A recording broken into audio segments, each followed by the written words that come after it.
కార్యక్రమానికి సభాధ్యక్షత వహిస్తూ నిర్వహిస్తున్న నా మిత్రుడు శెట్టి, ఇంకా ఆయనతో పాటు ఉన్నటువంటి ఇతర మిత్రులందరికీ పేరు పేరున ఉద్యమాభివందనాలు తెలియజేస్తూ, వేదిక మీద ఉన్న పెద్దలు, వేదిక కింద ఉన్న విద్యార్థి మిత్రులారా, గద్దరన్న సంస్మరణ సభ ఇది మొదటి వర్ధంతి సభ. ఈ మొదటి వర్ధంతి సభ సందర్భంగా ఇంతమంది ఇక్కడ వీళ్ళందరినీ సమీకరించి ఇంతమంది వక్తల్ని పిలిచారు. ఉస్మానియా యూనివర్సిటీలో ఖచ్చితంగా ఆయన సంస్మరణ సభ ప్రతి సంవత్సరం ఆయన వర్ధంతి సభ జరగాలి. పోయినసారి ఆయన అమరుడైన వారం రోజులకే 6వ తారీఖు ఆగస్టు 6 నాడు అమరుడయ్యాడు. మనం అఫీషియల్గా ఆర్ట్స్ కాలేజ్ తరఫున ట్యాగూర్ ఆడిటోరియంలో ఆయన సంస్మరణ సభ పెట్టాం. దాదాపు 3-4 వేల మంది, దాని కెపాసిటీ 1000 మంది అయితే నిలబడి విన్నవాళ్ళు, బయట ఉన్నవాళ్ళు, ఇట్లా చూస్తే వచ్చేవాళ్ళు పోయేవాళ్ళు 3-4 వేల మందితో మనం చాలా ఘనంగా సభ నిర్వహించాం. నాకు తెలిసి ఇప్పటి వరకు, ఈనాటి వరకు ట్యాగూర్ ఆడిటోరియంలో జరిగిన సభ కన్నా ఎక్కువ మందిని సమీకరించి రాష్ట్రంలో ఎక్కడ సభ జరగలే. అది అఫీషియల్గా జరిగిన సభ, యూనివర్సిటీ చేసిన సభ. కనుక ఇప్పుడు మన విద్యార్థి మిత్రులు, జేఏసీ నాయకులుగా ఉన్నవాళ్ళు, విద్యార్థి సంఘాల నాయకులు ఉన్నవాళ్ళు, ఇంకా రకరకాల పిహెచ్డి స్కాలర్స్ ఉన్న వాళ్ళు కలిసి ఈ కార్యక్రమం చేస్తూ ఉన్నారు. దీన్ని తర్వాతి తరం, ఆ తర్వాత నెక్స్ట్ వీళ్ళ తర్వాత వచ్చే వాళ్ళైనా ప్రతి సంవత్సరం దీన్ని కంటిన్యూ చేయాలి. ఎందుకంటే ఉస్మానియా యూనివర్సిటీ విద్యార్థి ఆయన ఇక్కడ నిర్మాణం అయ్యాడు. 65లో 60ల కాలం, 60వ దశాబ్దం అనగానే మనకు ఆ కాలం అంతా పోరాటాలు జరుగుతున్న కాలం. ఆ కాలంలో గద్దరన్న హైదరాబాద్కు వచ్చాడు, చదువు కోసం వచ్చాడు. ఉస్మానియా యూనివర్సిటీలో భాగంగా ఉన్న సైఫాబాద్ కాలేజ్, ఇంజనీరింగ్ కాలేజ్, ఈ 2 కాలేజీలు ఆయన జీవితాన్ని తీర్చిదిద్దిన కాలేజీలు. ఒక వెతుకులాటతో వచ్చినవాడు, అంటరానితనం, అమానుషం, దోపిడీ, వివక్ష సమాజంలో కొనసాగుతున్నప్పుడు వీటన్నిటికీ పరిష్కారం ఎక్కడ దొరుకుతుంది అని ఒక వెతుకులాట మొదలుపెట్టాడు. ఆ వెతుకులాటలో స్వయంగా ఆయన జీవితం, నిర్మాణమైన జీవితం మొట్టమొదలు ఆయన కుటుంబమే ఆయన నిర్మాణం చేసింది. ఒక మనిషి నిర్మాణం కావడానికి మొదలు కుటుంబం, తర్వాత సమాజం, ఆ తర్వాత వాళ్ళు పనిచేసే రాజకీయ నిర్మాణం. ఈ 3 నిర్మాణాలు ఒక మనిషి నిర్మాణం చేస్తాయి. మొదలైన కుటుంబమే గద్దర్ నిర్మాణం చేసి, గుమ్మడి విఠలరావు, గద్దర్ కన్నా ముందు గుమ్మడి విఠలరావు, గుమ్మడి విఠలరావును నిర్మాణం చేసింది తండ్రి. ఆ తండ్రి వలసపోయిన తండ్రి, నాగపూర్ వలసపోయిన తండ్రి, మహారాష్ట్ర వలసపోయిన తండ్రి, అక్కడ అంబేద్కర్ ఆలోచన విధానాన్ని, బుద్ధుడి భావజాలాన్ని, ఈ రెండింటిని విశ్వసించిన తండ్రి. ఆయన విశ్వాసం బాల్యావస్థలో ఉన్నప్పుడు మెల్లగా గద్దర్ వీణ ప్రసరించడం మొదలైంది ఆ ఆలోచన. ఆ తర్వాత ఇంట్లో తల్లి నాట్లేసేటప్పుడు, కోతలు కోసేటప్పుడు, మోపులు మోసేటప్పుడు, కుప్పలు కొట్టేటప్పుడు ఆ పల్లె పదాలను ఏరుకొని పాటని అల్లుతున్న తల్లి మరోవైపు. తండ్రి భావజాలం, సైద్ధాంతికమైన భావజాలం తండ్రి వైపు నుంచి వచ్చింది. పాట అనే ఒక సాహిత్య ప్రక్రియ తల్లి వైపు నుంచి వచ్చింది. ఈ రెండింటితో నిర్మాణమైన గుమ్మడి విఠలరావు చదువు కోసం హైదరాబాద్కు వచ్చిన తర్వాత, ఈ హైదరాబాద్ అనే ఒక నగరం తన అక్క ఇక్కడ ఉండటం మూలంగా, వెంకటాపురం బొల్లారం ప్రాంతంలో గద్దరన్న అక్క ఉండటం మూలంగా ఆ అక్క దగ్గరికి వెళుతూ పోతూ ఇటు Osmania engineering college, Mozamjahi market hostel, బహుశా ఇక్కడ ఉన్న వాళ్ళకి ఎంతమందికి తెలుసో లేదో నాకు తెలియదు, మనకి తెలుగు నేల మీద 100 సంవత్సరాల కిందట హాస్టల్స్ ఏర్పడ్డాయి, ప్రైవేట్ హాస్టల్స్. రెడ్డి హాస్టల్ 100 సంవత్సరాల కిందట ఏర్పడింది, సురవరం ప్రతాపరెడ్డి దానికి మొదటి కార్యదర్శిగా ఉన్నాడు. బ్రాహ్మణ హాస్టల్ ఏర్పడింది, వైశ్య హాస్టల్ ఏర్పడింది, గౌడ హాస్టల్ ఏర్పడింది, ముదిరాజ్ హాస్టల్ ఏర్పడింది, పెరిక హాస్టల్ ఏర్పడింది, పద్మశాలి హాస్టల్ ఏర్పడింది, గ్రామాల నుంచి హైదరాబాద్కు వచ్చి చదువుకునే ఆ పిల్లల కోసం ఒక వసతి ఇక్కడ ఏర్పడింది. కానీ దళితులు చదువుకోవడానికి వసతి లేదు. దళితులు చదువుకోవడానికి వసతి లేదు కనుక ఆ వసతిని కల్పించడానికి ఆనాటి గవర్నమెంట్ ఒక ఆలోచన చేసి కాలేజీ విద్యార్థుల కోసం హాస్టల్ పెట్టింది మొజంజాయి మార్కెట్లో. ఆ మొజంజాయి మార్కెట్ హాస్టల్ జీపీఓ వెనక సైడ్ ఉంటుంది. అక్కడ హాస్టల్లో ఉండి అక్కడ నుంచి ఇక్కడి వరకు కాలినడకన ఇంజనీరింగ్ కాలేజీ వరకు నడుచుకుంటూ వచ్చేవాడు. 12 కిలోమీటర్లు అవుతుంది.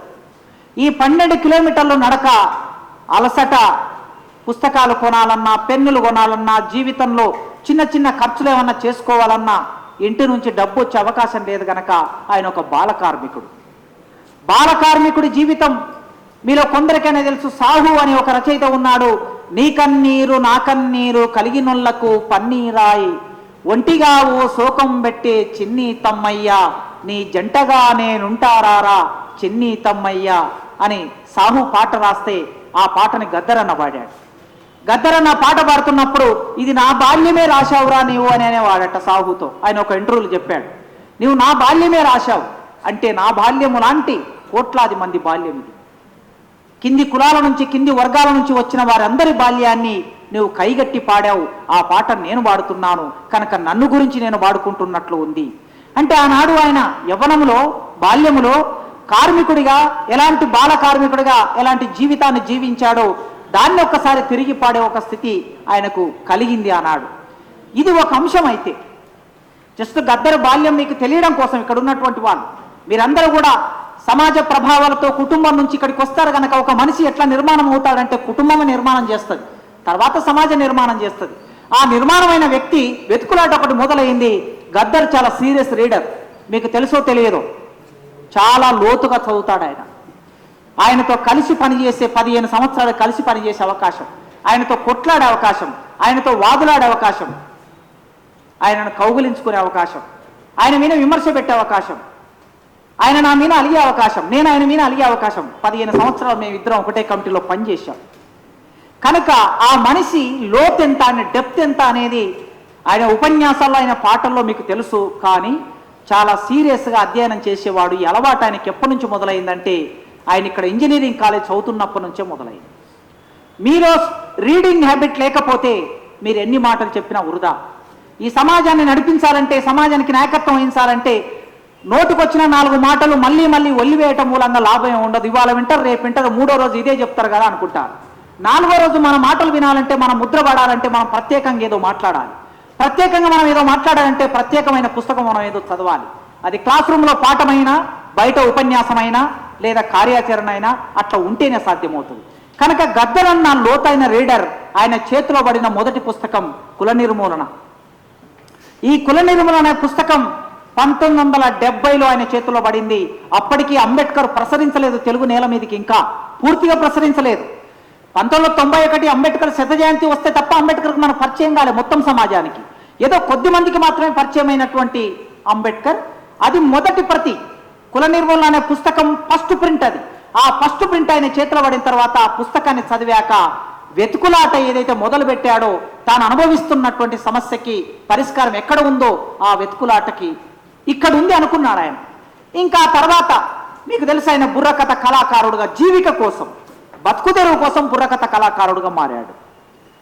తాను ఒక కళ ఉంది గనక తనలో, ఆ కళతో తను ఏమైనా చేయగలడని నమ్మకం ఉంది గనక జేబీ రాజు గారి దగ్గరికి వెళ్ళి ప్రభుత్వం ఇచ్చినటువంటి, అంటే రేడియో టీవీలలో మనకి ప్రభుత్వ కార్యకలాపాలను ప్రచారం చేస్తూ ఉంటారు కదా, ప్రజల్లోకి తీసుకెళ్లడం కోసం అట్లా ఒక బుర్రకథ కళా బృందాన్ని ఏర్పాటు చేసుకొని ఆ బుర్రకథ కళా బృందంతో గ్రామాలకు వెళ్ళినప్పుడు మళ్ళీ అంటరానితనం వెంటబడింది ఆయనకి.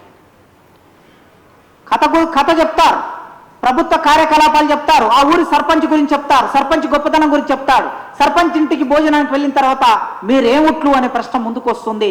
మళ్ళీ అప్పుడు బయట కూర్చొని అన్నం తినవలసి వస్తుంది. ఇంత మేధస్సున్నటువంటి గుమ్మడి విఠలరావు, ఇంజనీరింగ్ చదువుకున్న గుమ్మడి విఠలరావు ఎక్కడ కూర్చోవాలి అన్నం తినేటప్పుడు? మళ్ళీ బయటనే కూర్చోవాలి. ఇంజనీరింగ్ కాదు కదా, అక్షరం ముక్కరా అన్నటువంటి గ్రామ సర్పంచ్ ఒక రెడ్డో, ఒక వెలమనో, ఇంకెవడో ఉంటాడు. కానీ వాడు మాత్రం, వానికి అక్షరం ముక్క రాకపోయినా సరే వాడు సామాజిక హోదా వాడికి ఒకటి ఉన్నది కనుక కులం వలన గద్దర్ను బయట కూర్చోబెట్టి అన్నం పెడితే మళ్ళీ తిరిగి మొదలైంది, మళ్ళీ అన్వేషణ మొదలైంది. ఇది ఇట్లా కాదు అని అనుకుని ఆయన అట్లా ఆ అన్వేషణలో, వెతుకులాటలో ఆర్ట్ లవర్స్ అనే సంస్థ బి నరసింహరావు గారు మా భూమి సినిమా ప్రస్తావన చేశారు కదా ఇంతకుముందు. మా భూమి సినిమా తీసినటువంటి బి నరసింహరావు గారు ఆయన భూస్వామి, 100 ఎకరాలు ఉన్నటువంటి భూస్వామి. కానీ ఆయన వామపక్షానికి నక్సల్బరీ రాజకీయాలకి ప్రభావితమైన వాడు కనుక వాళ్ళు ఆర్ట్ లవర్స్ అని ఒక సంస్థ పెట్టినప్పుడు ఆ సంస్థకి గద్దరన్నకు సంబంధించిన ఒక బంధువు తీసుకెళ్లి గద్దరన్నని నరసింహరావుకు పరిచయం చేశాడు. నువ్వు పాటలు రాస్తుంటావు కదా, నువ్వు కవితలు రాస్తుంటావు కదా, వీళ్ళు కూడా పాటలు రాస్తూ ఉంటారు, కవితలు రాస్తూ ఉంటారు, నాటకాలు వేస్తూ ఉంటారు, వీళ్ళతో అయితే నీకు బాగుంటుంది స్నేహం అని చెప్పి తీసుకెళ్లి పరిచయం చేస్తే అప్పుడు గుమ్మడి విఠలరావు గద్దర్గా పరిణామం చెందాడు. ఇంతకుముందు అమ్మాయి వాడింది కదా, ఆపుర రిక్షోడు రిక్షంటా నేను వస్తా, బండోడు, యాక్చువల్గా అది బండి, ఆపుర బండోడు బండెంటా నేను వస్తా, నిలుపుర బండోడు బండి మీన నేను వస్తా. ఆయన తరగని గని పుస్తకం ఉన్నది. ఏ విశ్వవిద్యాలయాల్లో ఏ తెలుగు డిపార్ట్మెంట్లో ఎవరు కూడా చేయలేనంత పరిశోధన అది. ఇప్పుడు పరిశోధకులు అంటే దుఃఖం వస్తుంది మాకు ఇప్పుడు పరిశోధకులను చూస్తూ ఉంటే. ఈ అట్ట మార్చి ఆ అట్ట మార్చి అక్కడి నుంచి ఇక్కడ తీసుకొచ్చి ఇక్కడ నుంచి అక్కడ తీసుకొచ్చి తీసి పెడతారు కదా. గద్దరన్న తెలుగు సాహిత్యం కాదు, ఎంఏ తెలుగు చదవలేదు, కానీ గద్దరన్న పాట మీద చేసిన పరిశోధన. ఇక మనం ఒక గీత గీయవలసి వస్తే పాట మీద పరిశోధన తరగని గనికి ముందు, తరగని గనికి తర్వాత. ఇక తరగని గని ఒక పునాది, అది ఒక గీటురాయిగా మిగిలిపోతుంది. అంత అద్భుతమైన పుస్తకం రాశాడు. పాటతో ఉండే అనుబంధంతో మీరు ఆ పుస్తకాన్ని ఖచ్చితంగా చదవాలి. అందులో చెప్పాడు ఆయన, ఈ ఆపుర బండోడో బండంటా నేను వస్తా, నిలుపుర బండోడో బండి మీన నేను వస్తా, ఆల్ఫా హోటలులోన ఆల్ బిర్యానీ తినిపిస్తా, చార్మినార్ కాడ ఛాయ్ తాగిస్తా. ఇట్లా హైదరాబాద్లో ఉండే కొన్ని ప్రదేశాలను తీసుకొని రాస్తే ఈ ఆల్ఫా హోటలులోన ఆల్ బిర్యానీ తినే శక్తి ఒక బండేవుడికి ఉంటుందా అనే క్వశ్చన్ వచ్చింది. పాట రాస్తే ఎట్లా రాయాలి? ఊహజనితమైనది కాకుండా వాస్తవ జీవితాన్ని చిత్రీకరించాలనుకున్నప్పుడు వాస్తవ జీవితంలో బండోడు ఆల్ బిర్యానీ తినలేనప్పుడు మనం పాటల్లో దాన్ని రాయకూడదు. కనుక ఎట్లా జీవితం ఉంటే అట్లా రాయాలి అని వాళ్ళ డిస్కషన్లో వచ్చిన తర్వాత అప్పుడు ఆయన పాట మొదలుపెట్టాడు. ఇక ఒక ముఖ్యమైన విషయం ఏంటంటే, మా విప్లవ రచయితల సంఘం క్లాసులు పెట్టినప్పుడు 1971 అనుకుంటాను, క్లాసులు పెట్టినప్పుడు ఆ క్లాసులకి నరసింహరావు గారు, గద్దరన్న వీళ్ళందరూ కలిసి క్లాసులకు వచ్చారు. ఇంకా గద్దరన్నగా పరిణామం చెందలే అప్పటికి గుమ్మడి విఠలరావే. 71లో క్లాసులకు వచ్చి క్లాసులు విన్నప్పుడు ఆ క్లాసులు ఎవరు చెప్తున్నారంటే నాజర్, ఉగ్గు కథ బుర్ర కథ ఆనాడు తెలంగాణ రైతాంగ సాయుధ పోరాటంలో చెప్పి ప్రజల్ని చైతన్యం చేసినటువంటి నాజర్ అక్కడ పాఠం చెప్తున్నాడు క్లాసులో. ఏమని చెప్తున్నాడంటే, రచయితలారా, విప్లవ రచయితలారా, కొడవలిగంటి కుటుంబరావు, వరవర్రావు, చెరబండరాజు, త్రిపురేణి మధుసూదన్ రావు, కేవీ రమణారెడ్డి, నిఖిలేశ్వర్, జ్వాలాముఖి, ఈ పేర్లన్నీ మీ అందరికీ తెలుసు, సాహిత్యం చదువుకున్న వాళ్ళకి. ఈ పెద్దలందరూ కూర్చొని ఉన్నారు అక్కడ. నాజర్ ఏమన్నాడంటే, మీరు కవిత్వం రాస్తున్నారు, కథలు రాస్తున్నారు, నవలు రాస్తున్నారు. ఈ నవల్లో, కథల్లో, కవిత్వంలో మీరు రాసేది విప్లవం. కానీ విప్లవం కావలసిన ప్రజలకి మీది ఏది అర్థం కాదు.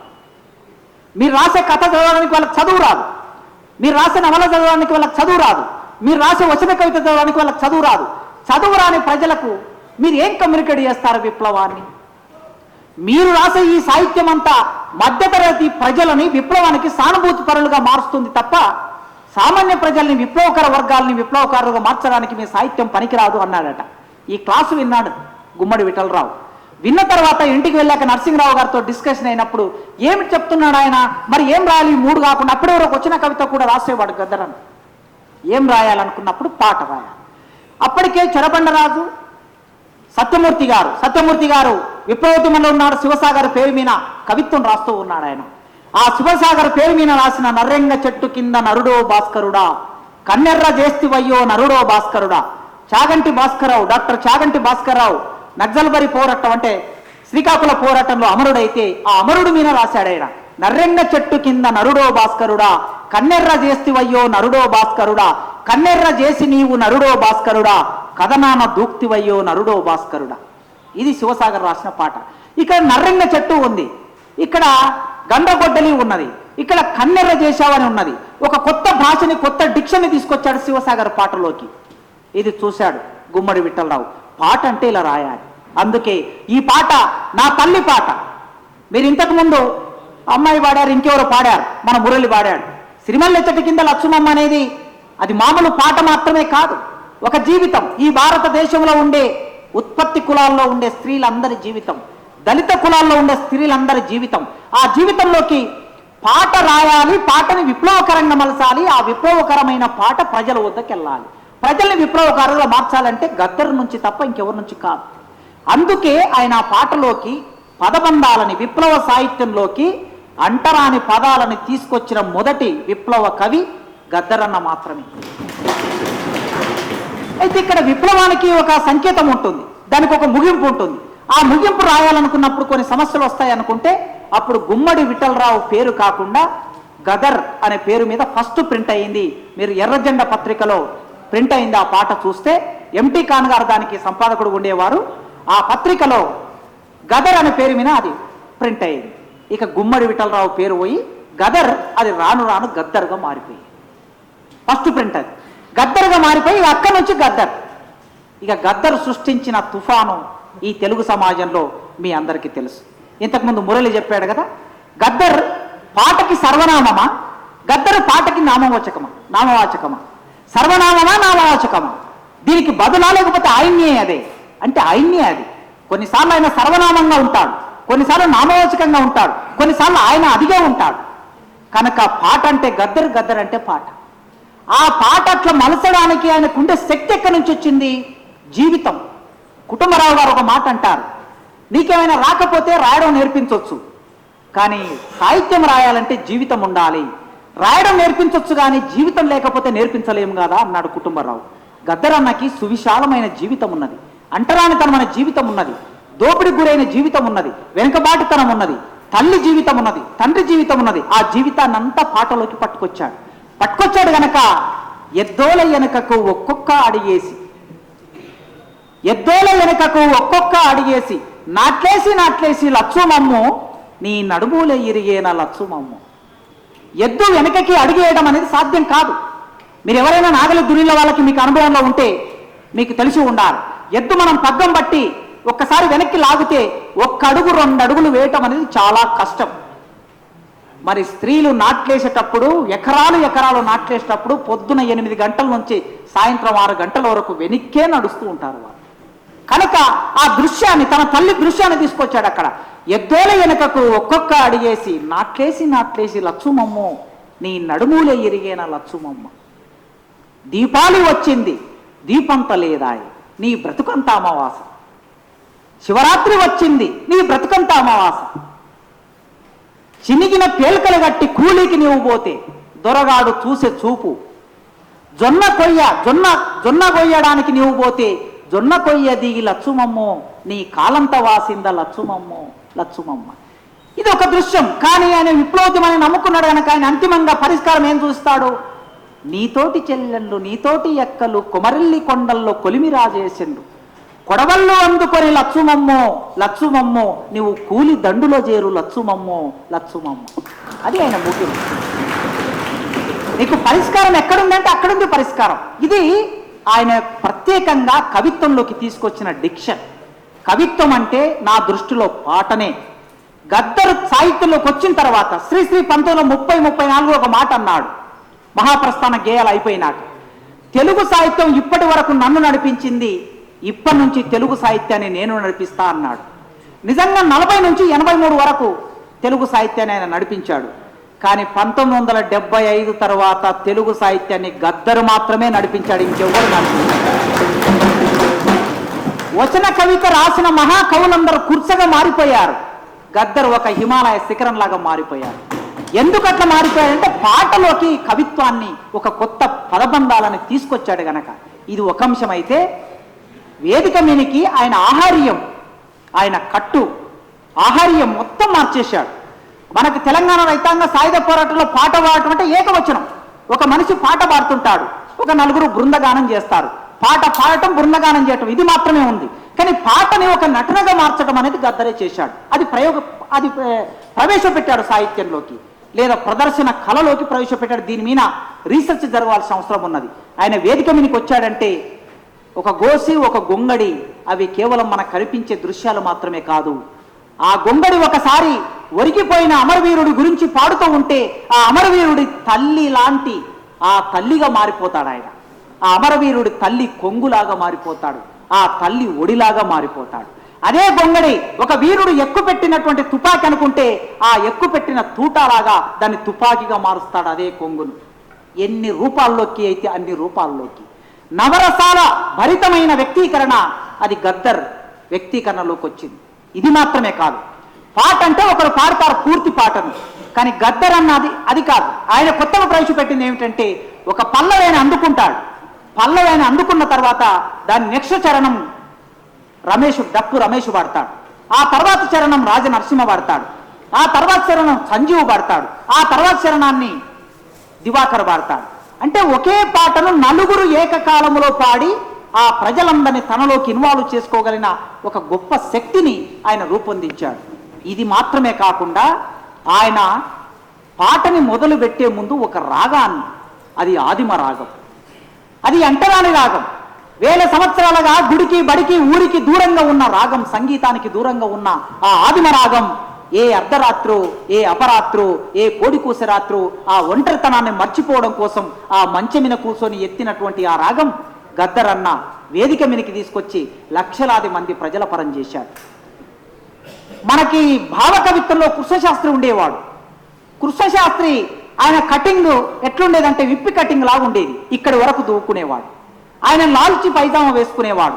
ఆ రోజు కవులందరూ ఎట్లుండేవాళ్ళంటే కృష్ణశాస్త్రి లాగా, యువకులు కూడా కృష్ణశాస్త్రి లాగా మేము పంచగట్టుకోవాలి దువ్వుకోవాలి అనుకునేవాళ్ళట. మళ్ళీ అట్లాంటి ఒక వాతావరణాన్ని గద్దరన్న తీసుకొచ్చాడు. గద్దరన్నలాగా పాడాలి, గద్దరన్నలాగా ఆడాలి, గద్దరన్నలాగా గడ్డం పెంచుకోవాలి, గద్దరన్నలాగా గొంగడి వేసుకోవాలి, గోసి వేసుకోవాలి, రాగం తీయాలి. గద్దరన్న పాట లక్షల మందితో పాడిస్తాడు, లక్షల మందితో. మీరు రైతుకూలి మహాసభలు, వరంగల్లో జరిగిన రైతుకూలి మహాసభలు బహుశా మీరు అటెండ్ అయ్యే అవకాశం లేదు, ఎందుకంటే అప్పటికి మీరు పుట్టలేదు. ఇక్కడ ఉన్న చాలా మంది వేదిక మీద ఉన్న పెద్దలు ఉండి ఉంటారు. నేను 9వ తరగతి స్టూడెంట్గా ఆ సభలకు అటెండ్ అయ్యాను. 15 లక్షల మంది ప్రజలతో పాట పాడించాడు గద్దరన్న. ఇప్పుడు మురళి పాడినప్పుడైనా, ఏపురు సోమయ్య పాడినప్పుడైనా మీరు అందరూ విన్నారు కదా, మీ చేత పాడించారు వాళ్ళు. ఇక్కడ ఉన్న 100 మంది 200 మంది పాడతారు, గద్దరన్న 15 లక్షల మందితో పాడించాడు. అట్లా 15 లక్షల మంది పాడగలిగిన ఒక పల్లవి ఒక చరణాన్ని రూపొందించటం అనేది ఎంత సరళంగా రూపొందించగలడో గద్దరన్న అంత సరళంగా రూపొందించి మనకి పరిచయం చేశాడు. కనుక గద్దరన్న ఒక సిద్ధాంతాన్ని నమ్ముకున్నాడు. ఆ సిద్ధాంతాన్ని గద్దరన్న వదిలేశాడని ఎవరైనా అనుకుంటే అది వారి చర్చకే వదిలేస్తున్నా. నేను గద్దరన్న ఎన్నడూ తాను నమ్ముకున్న సిద్ధాంతాన్ని వదిలేయలేదు, ఎన్నడూ వదిలేయలేదు. నన్ను అరెస్ట్ చేసి జైల్లో పెట్టిన తర్వాత గద్దరన్న నా దగ్గరికి వచ్చాడు, ఇక్కడికే డిపార్ట్మెంట్కి వచ్చాడు. డిపార్ట్మెంట్కి వచ్చినప్పుడు ఒక మాట అన్నాడు, మనకు ఒక వ్యూహం ఉండాలి, ఒక ఎత్తుగడ ఉండాలి. ఈ దేశంలో ప్రజల సమస్యలకు పరిష్కారం ఏమిటంటే సాయుధ పోరాటం తప్ప ఇంకో పరిష్కారం లేదు, నేను నమ్ముతున్న మార్గం అది. అయితే నేను ఇవాళ ఎన్నికల గురించి, ఓటు గురించి ఇంకేదైనా మాట్లాడుతున్నానంటే అంతిమంగా ఈ పోరాటం అంతా ఆ జరిగే సాయుధ పోరాటాన్ని కాపాడుకోవడానికి కావలసి ఒక ప్రాతిపాదికను మాత్రమే నేను తయారు చేస్తున్నా అన్నాడు. ఆ తయారు చేయడం కోసం ఒక నిర్మాణం, తయారు చేయడానికి చాలా ప్రయోగాలు జరిగాయి. కొండపల్లి సీతారామయ్య గారు స్వయంగా ఎన్టీ రామారావుతో మనం జతగడదామని ఒక ప్రతిపాదన చేశాడండి పీపుల్స్ పవర్ పార్టీలో. డాక్యుమెంట్స్ అవుతే తెలుస్తుంది. కొండపల్లి సీతారామయ్య గారు ఎన్టీ రామారావు రాగానే ఆనాటి కాంగ్రెస్ ప్రభుత్వం ఎమర్జెన్సీ తర్వాత చాలా నష్టపోయాక ఎన్టీ రామారావుతో మనం చేతులు కలపాలి అని ప్రపోజల్ పెడితే Kondapalli Seetharamaiah people's power party నిర్మాత ఆ ప్రపోజల్ను వ్యతిరేకించిన వాడు సత్యమూర్తి. ఎందుకు ప్రపోజల్ పెట్టాడు? పార్టీని కాపాడడం కోసం ప్రపోజల్ పెట్టాడు. దాని మంచి చెడులు వేరే సంగతి. అట్లా గద్దరన్న ఒక మార్గం అనుకున్నాడు, దాన్ని కాపాడడం కోసం మార్గమే తప్ప గద్దరన్న ఇప్పుడేదో వెళ్ళి పార్లమెంట్లో కూర్చొని లేకపోతే అసెంబ్లీలో కూర్చొని ఇంకిక్కడ కూర్చొని ఇంకేదాన్ని కొత్తగా బాదుకునేది ఏమీ లేదు. గద్దరన్న చరిత్ర చెరిపేస్తే చెరిగిపోయేట్లాంటి చరిత్ర కాదు, అది మట్టి చరిత్ర. చాలా మంది గద్దరన్న విమర్శలు రాశారు. చనిపోయిన తర్వాత ఒక సంస్కారం ఉంటుంది సమాజానికి, చనిపోయిన మనిషి గురించి మాట్లాడొద్దని ఒక సంస్కారం ఉంటుంది, చెడు మాట్లాడొద్దని ఒక సంస్కారం ఉంటుంది. ఏదైనా సిద్ధాంతపరమైన చర్చ పెట్టవచ్చు, దాని మీద ఎవరికి భిన్నాభిప్రాయం ఉండక్కర్లేదు. సిద్ధాంతపరంగా ఎంతైనా వాదులాడుకోవచ్చు. చనిపోయిన వ్యక్తి గురించి కూడా సిద్ధాంతపర చర్చ చేయొచ్చు. కానీ వైయక్తికమైన దాడి చేయటం అంటే మన మానసిక వైకల్యం అంటాం దాన్ని. మానసిక వైకల్యంలోకి వెళ్ళి గద్దరన్న మీద దాడి చేశారు. ఇవాళ సందర్భంలో ఒక్క విషయం చెప్పి ముగిస్తా, సమయం ఎక్కువ తీసుకున్న 10 నిమిషాలు. ఇవాళ సుప్రీంకోర్టు తీర్పు వచ్చింది. మొన్న ఆగస్టు 1వ తారీఖు నాడు. ఈ సుప్రీంకోర్టు తీర్పు వచ్చిన సందర్భంలో గద్దరన్న గురించి మాట్లాడుకోకపోతే అసంపూర్ణ వాక్యం అవుతుంది, అసంపూర్ణ ఉపన్యాసం అవుతుంది.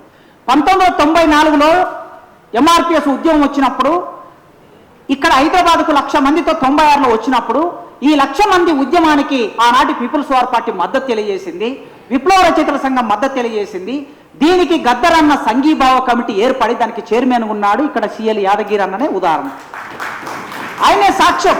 సంఘీభావ కమిటీ దేనికి? సంఘీభావ కమిటీ ఎస్సీ రిజర్వేషన్ వర్గీకరించాలనే న్యాయమైన డిమాండు, మాదిగలు అడుగుతున్నది న్యాయమైన డిమాండు. ఈ డిమాండ్ నెరవేరవలసిందని ఒక కమిటీ ఏర్పాటు చేసి కన్నబిరాన్, బాలగోపాల్ గారు, ఎంటీ ఖాన్ గారు మేధావులందరినీ సమీకరించి ఒక కమిటీ ఏర్పాటు చేసి దానికి సంఘీభావ కమిటీ పెట్టి దానికి చైర్మన్గా గద్దరన్న ఉన్నాడు, చైర్మన్గా ఉన్నాడు ఆయన. కనుక గద్దరన్న సామాజిక న్యాయం అనే ప్రశ్న ముందుకు వచ్చినప్పుడు దాన్ని తన దగ్గరికి తీసుకొని తన ఒళ్ళో పెట్టుకొని సపోర్ట్ చేశాడు. ఆయన ఎన్నడూ వైయక్తికమైన విషయాల్లోకి వెళ్ళలేదు. సహజమైన మనుషులకు ఉండే భావోద్వేగాలు ఉంటాయి. భావోద్వేగాలు అనేటటువంటివి సహజంగా ఎవరికైనా వ్యక్తం అవుతాయి, ఎవరు వాటికి అతీతులు కారు. కనుక గద్దరన్న వదిలిపెట్టిన ఆశయాలు ఇవాళ మన ముందున్నాయి. సాహిత్యంలో నేను మొదటి నుంచి ఆయన అమరుడైన రోజు నుంచి చెప్తున్నాను, ఇప్పటికి 5 వ్యాసాలు రాశాను. గద్దరన్న సాహిత్యంలో ఒక యుగకర్త. ఆయన ఆ యుగకర్తగా ఆయనను మనం విస్తృతంగా ప్రచారం చేయాలి, లేకపోతే సాహిత్యం మన పరం కాదు. గురజాడ యుగకర్త అయ్యాడు, శ్రీశ్రీ యుగకర్త అయ్యాడు, గద్దరన్న యుగకర్త ఎందుకు కాడు?